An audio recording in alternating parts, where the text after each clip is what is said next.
So at this point, after he had more or less established the parameters of phenomenology, Husserl had a very public break with his most accomplished student, who of course was Martin Heidegger. Heidegger, the guy with the dead cat. What? No, that was Schrödinger. Have you even been listening to me? Yes, I've been listening to you. I'm too focused on the mission. I can't devote that much brain power to postmodernists. Who said anything about postmodernists? We're still in the 1920s. Jacques Derrida hasn't even been born yet. You can't even have postmodernism until you have something really big like, 2 world wars in the space of 20 years, and the near extinction of the human race, to kind of weaken the collective faith of humanity in the efficacy of traditional systems of meaning. I can't deal with you right now.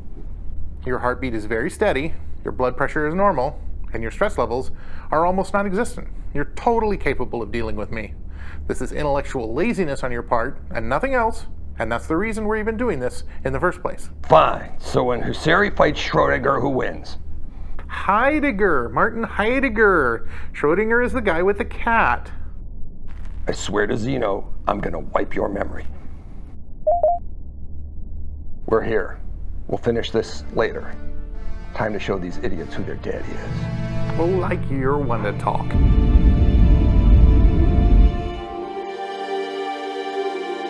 Admiral, this is Dr. Elizabeth Storm, head of the Xenomythology Department at the University of Star Haven, and her colleague, Dr. Ayla Rands of the Archaeology Department. Thank you for agreeing to meet with us, Admiral. Not at all, Professor. It's a pleasure to meet you both. Now, Professor, the Lieutenant tells me you're an expert in Xenomythology. I study the folklore and religious traditions of extraterrestrial races. All right. My staff tells me you have some insight into what's motivating the Kralians. Yes. I recently unearthed copies of some very old Kralian religious texts. In translating them, we came across a series of references that seem to correspond with recent galactic events and the behavior of the Kralian fleet. I'm listening. Admiral, the Kralians are on a religious crusade. They're not interested in conquering territory or destroying the Terran Stellar Navy. They're responding to what they believe is a directive from their gods to locate an artifact that will fulfill a prophecy and initiate the next great era in their history. They believe that if they get this artifact... How did you come to this conclusion? The singularity that developed in the Rimworld Quadrant 3 years ago happened in the exact sector of space that the Kralians have been observing for centuries.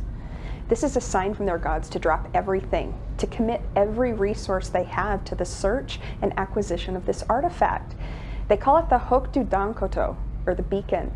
And as soon as they find this, they're going to take it back to their homeworld. This is a quest, not a war. Let me stop you right there, Professor. I realize that the Kralians are obsessed with their superstitious nonsense, but their motivations are the same as any other starfaring race. Let me put it this way. What you call their religion is just the pretext they use to justify themselves using their unique brand of savagery. Admiral, how do you explain the path they've been taking through the Rimworld frontiers? How they annihilate one planet and then ignore the others? Professor, have you ever heard of Teslanium? That's the ore that's indigenous to the planets in that sector, as well as planets in Kralian space. It enhances the strength of starship hulls and weapon systems. It can also be used to power very large and very powerful engines like the ones the Inquisitors used. You mean the ones that Ragnarok said for years that they were building, and nobody believed the Kralians could make ships that powerful? Spartak Ragnarok is a traitor, Professor. I would be very, very careful before I said too much more about him were I in your shoes. As I was saying, most of the planets the Kralians have attacked have concentrations of Teslanium ore, large enough to justify warrant future extraction. They're scouting new locations as we speak. Your university has chemistry and political science departments, I presume. I'm sure some of your learned colleagues would be more than happy to explain how all this works. They aren't after fuel. Those ships and their crews have been ritually purified and sealed. They'll run those ships into the ground and starve to death before they take any supplies. In their eyes, it's all unclean and corrupted. How could you possibly know that? Because it's right there in the scriptures. The scriptures instruct the Kralians to build vessels containing everything they will need to sustain themselves. Enough. You spend 20 years studying poems these insects wrote 100,000 years ago. And now that makes you an expert somehow? An authority on how to defeat an entire armada of these goddamn bugs? Professors, that is what we call gold-plated horseshit. Their religion dictates everything that they do. You must know this, Admiral. I found a couple of planets that fit the description of where this beacon might be found.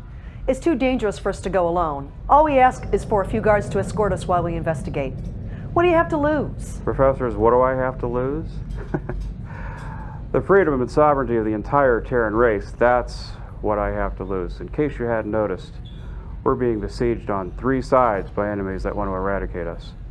On the one side, I've got the Arvonians, our so-called allies, who are becoming more and more lethargic and argumentative with each and every passing day. Third of my fleet seems to want to take orders from that traitor, and here we are stretched to the limit, and now you come into my office with a straight face and ask for a starship and a contingent of Marines so that you can go off into the war zone and dig for fossils? Not bloody likely. Now that I've actually said that part out loud, you can add my sanity to the list of things I have to lose if I continue to humor you. Humor us? I believe this interview has run its course. Lieutenant, please see the professors are safely escorted to their starship. Ladies, thank you for your time. Professors, if you would follow me. You'd better pray that you're right, Admiral Regula. Professor, I assure you prayer has nothing to do with it. Lieutenant, next time somebody like that pops up, pawn them off on Admiral Mulder. He actually likes talking to the crazy ones. Don't worry, sir. I'll make sure they never bother you again.